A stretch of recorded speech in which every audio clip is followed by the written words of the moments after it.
have 3 children that I'm in love with, and I am now an empty nester. I have 2 in college and 1 married. And you think I'd look forward to being an empty nester. Some people go, woo. I don't feel woo. I miss them. My husband misses them. I found Netflix when the last one left, my baby child, she's now 20, when she left, I took to the bed and I ate chocolate-covered blueberries that you get at Target. And I found Netflix and I binge-watched Scandal. Have y'all seen Scandal? That first season, the chemistry between the 2 main characters, I think something's really going on. Anyway, it set me on fire. And so I laid up in the bed and watched that and ordered Jimmy John's from my bed. And my husband said, are you all right? But I ended up getting sciatica from laying in the bed. I didn't get bed sores. I got sciatica and then ended up having to get physical therapy that cost $1,000 because of my deductible. But anyway, I grieve so much over my kids being gone. All right, so when my husband gets home, he's as sad as I am. When he gets home, we just stare out into space. And he's very quiet. He's an introvert. He doesn't talk. He doesn't chat. So I just sit and talk to myself. And we have 2 beagle hounds, and we just sit and kiss them in the mouth. And they are yummy. And we go to bed.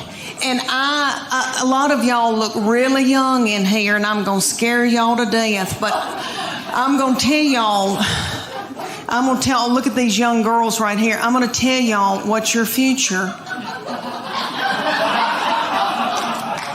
is going to be, okay? All right, when you get to be about your mid-40s, you're going to start a thing called perimenopause. It's before you go through menopause, and it makes you crazy. And you sweat in the bed at night. Okay, and all your hormones get messed up. All right, I go to the bedroom, and I am so hot at night that I put the air on 68 because I don't want to die. My husband puts it back up on 70. And he says, you're freezing me to death. He's having to wear pajamas for the first time in our marriage. Okay. He said, I can see my breath. That's a lie. But I know he is cold because one time he had to wear a toboggan. But anyway, we get in the bed and that big beagle who is 10 years old, a boy named Augie, who is so sweet. My husband spoons him in the bed. And then we've got a new little beagle that is a pocket beagle, and her name is Gigi, and she is so yummy. And she had a nervous tick when we got her, and she ate our couch. But other than that, I love her. And she gets in the bed, and she backs her little butthole up against my head at night, right here. And when we get, all right, so when my husband spoons that big one will wall his eyes at me and looks like, I don't want him. I want you. Let me tell y'all how this all started between me and my husband. We met at the University of Tennessee while he was stalking me. He was so tickled with me. Okay, he was getting an MBA. I was finishing up my undergraduate. He is so smart and such an overachiever that he had already gotten an undergraduate, worked for 2 years, and got an MBA. I was just finishing mine up, my undergraduate, because I'm so fun. And I thought, oh my gosh, he is so smart. He can do math.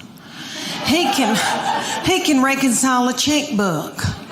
There's no telling where we're going to go, what we're going to see, how we're going to live. Well, we graduated and he decided to buy a used mobile home business.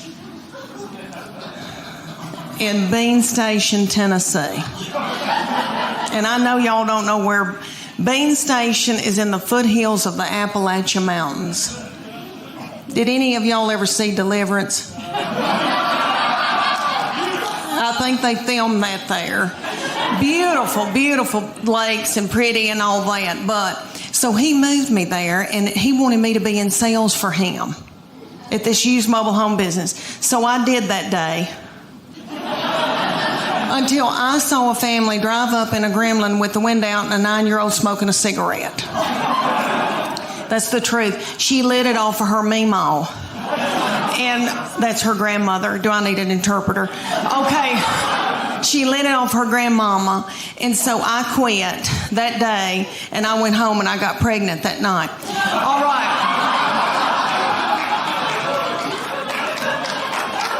Thank you. Thank you. I had 3 babies in 4.5 years. Yeah, it hurt. It did. I was pregnant and or breastfeeding for 6 straight years in the foothills of the Appalachian Mountains.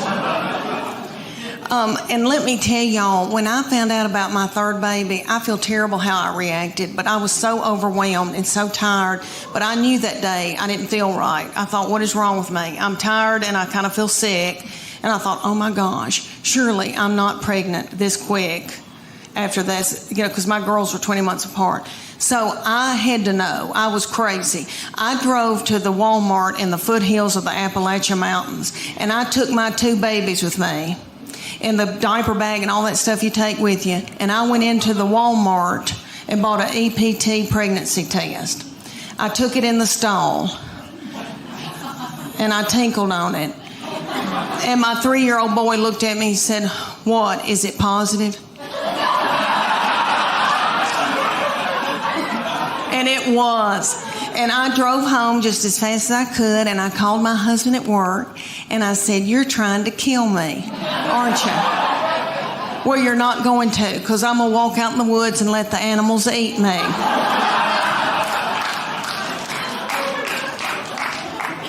But y'all little mamas probably know what I'm talking about. It's so overwhelming. We would be in the grocery store, and my 3-year-old little boy, so yummy, so sweet, would be in Superman panties with doo-doo balls falling out at the grocery store. I think, oh my gosh, did anybody see that? I don't have anything in my purse to pick it up with. Is some little child going to think it's a milk dud? Just keep on moving, everybody. Just keep on moving.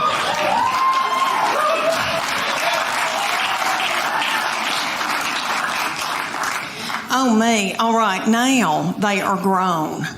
And I cannot believe it. It just flew by. My boy is 24 years old, and he is married. He got out of college. He met his college sweetheart his freshman year. He said he would never marry young, but he did, and he brought her home. And all right, who in here has had boys and girls? Can you clap? Who do you think's easier to raise? I mean, just yell it out. Boys or girls? Boys. Boys. Every once in a while, a little frail woman will yell, "Girl." And she's probably being threatened. But anyway, no. My boy is 24 years old, and he is married. He got out of college. He met his college sweetheart his freshman year. He said he would never marry young, but he did, and he brought her home. And all right, who in here has had boys and girls? Can you clap? Who do you think's easier to raise? I mean, just yell it out. Boys or girls? Boys. Boys. Every once in a while, a little frail woman will yell, "Girl." And she's probably being threatened. But anyway, no. We love our girls. I love my girls. I truly do. And I know that when I'm in the nursing home, they'll be the ones to come and pluck my chin hairs. Because my boy will be off with his wife and her people. Because he said to me, he brought her home and he said, "You've got a terrible look on your forehead." And I said, "Oh, it's nothing against her. It's just I'm jealous because I thought you would only love me." I know that's twisted. I know it is, but he was the best thing that ever happened to me. All right, my kids all yell at me, and my husband, everybody's in a bad mood all the time, and he's the only one that's never fussed at me. And he was just the sweetest child growing up. And so when he said he was going to marry somebody and move off, it was awful. But let me say that I love her, and they live near us, and she's like another child to me, and it has been a blessing. She is very sweet and has forgiven me for my forehead.